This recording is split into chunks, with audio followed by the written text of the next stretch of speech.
Profit and loss का सवाल है। एक घड़ी विक्रेता अंकित मूल्य पर 5% बट्टा देता है, यानी छूट देता है। 5% क्या देता है? छूट देता है। तो मान लेते हैं क्या माल प्राइस जो है, अंकित मूल्य जो है 100 है।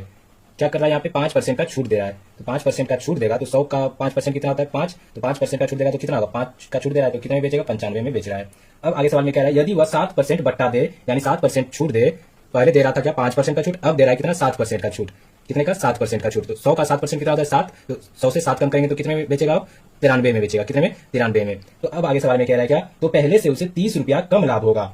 घड़ी का अंकित मूल्य कितना है? तो पहले 95 में बेच रहा था, अब 93 में बेच रहा है। तो कितना कम लाभ हो रहा है? 2 कम लाभ हो रहा है। तो 2 यूनिट कम लाभ हो रहा है। लेकिन सवाल में कह रहा है क्या? 30 रुपया कम होगा। तो 2 यूनिट का वैल्यू कितना हो गया? 30 रुपया। तो 1 यूनिट का वैल्यू कितना हो गया? 30/2 यानी 15। कितना हो गया? 15। सवाल में कह रहा है घड़ी का अंकित मूल्य कितना है? तो घड़ी का अंकित मूल्य कितना माने थे? 100 यूनिट। तो 100 यूनिट का वैल्यू कितना हो जाएगा?